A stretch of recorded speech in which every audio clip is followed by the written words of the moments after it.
Olá, eu sou Pedro Gotardi, sou artista visual, professor e pesquisador. Hoje eu vim aqui falar com vocês sobre um projeto em que eu estou desenvolvendo. O título do projeto é Microcavernas Ósseas.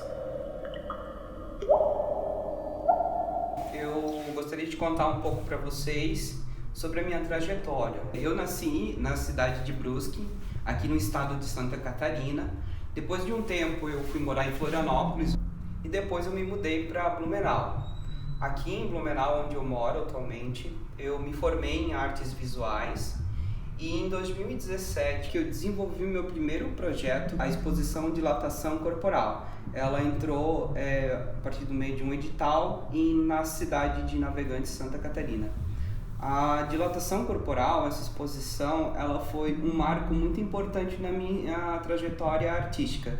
Foi com ela que eu consegui dar o meu primeiro passo dentro de uma galeria, né? Então, a partir daquele momento, eu me torno um artista. E aí eu começo a desenvolver outros projetos que acabam aderindo outros espaços expositivos. A arte, ela surge na minha vida desde os meus primeiros encontros com os processos de criação, lá na minha própria infância.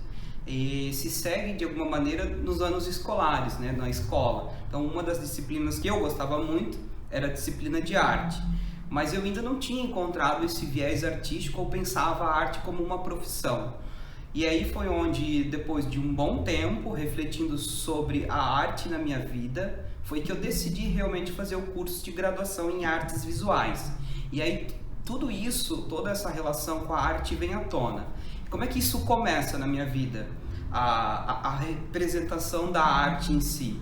Ela começa a partir de uma vertente do teatro. A presença do corpo na minha produção artística, ela se dá através do teatro, né? Então, quando eu experimento o teatro no meu processo de criação, eu percebo o meu corpo como um lugar para falar das minhas inquietações, né? Então, eu começo a pensar o corpo como um suporte no meu processo artístico.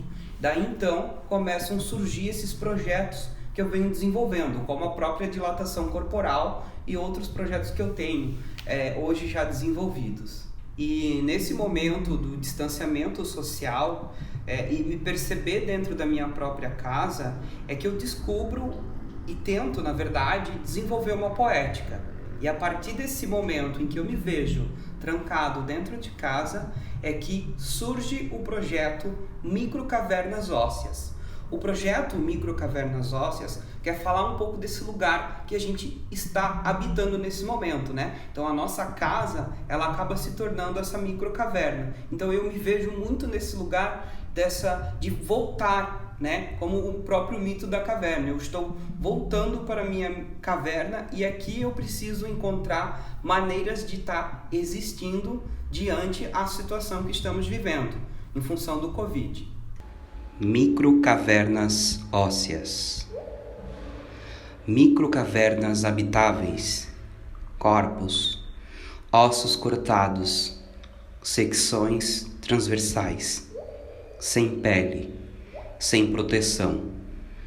O osso pulsa, isolado, afogo em espaços e tempos. Um espaço ocupável, cavidades, necessidades de preenchimento, jogo de equilíbrio do som, silêncio, repouso, movimento, branco, vermelho, visível, invisível. Ora tange, ora rompe, ora desliza para o não lugar.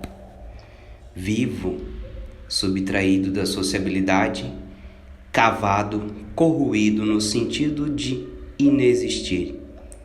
Ideia que acentua a percepção de um universo suspenso, que não me exige mais onde, finalmente, a tentativa de livrar-me do esforço de existir é possível.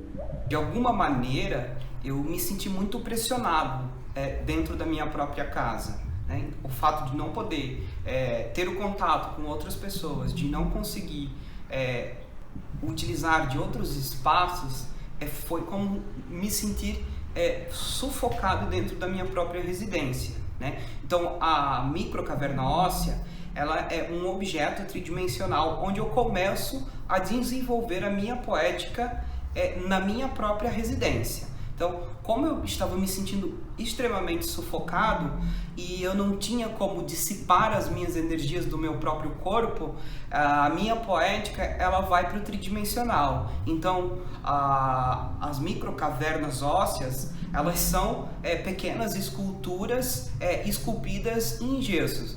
E para isso eu preciso adaptar a minha residência e até os outros espaços da minha residência, como a minha própria cozinha, onde eu acabo utilizando alguns recursos para poder desenvolver as esculturas, né? Então, quando eu começo a fazer essas esculturas, eu começo a usar da minha força física para poder esculpi-las. E quando eu estou fazendo esse processo de esculpir, de alguma maneira eu estou colocando todas as minhas energias naquele objeto, né? E aquele objeto é o que transforma o meu processo poético e me dá de alguma maneira um respiro de própria existência. Esse respiro de própria existência é como se fosse a relação de existir e se sentir existindo, porque até então era como se a existência estivesse sendo sufocada pelo próprio ato de existir nesse momento que vivemos. Com isso, eu tenho esses objetos tridimensionais, que são as microcavernas, né? Eu utilizo de alguns materiais específicos, como o gesso e o pigmento, né? A base do molde delas são as caixinhas de leite. Então, essas caixinhas são os leites que eu tenho consumido nesse período dentro de casa. E eu faço uma mistura na própria massa para que ele se solidifique e depois eu venha a fazer as intervenções com as perfurações. E por final eu faço o acabamento com lixa. Então, o surgimento das microcavernas, elas se dão primeiro por um molde, né? Que depois, com a massa, ela se transforma em um grande bloco e em seguida ela é feito a parte escultórica das microcavernas, né? E elas vão se tornando subjetivamente, uma diferente da outra. Elas são acontecimentos, são como acasos que se fazem no processo.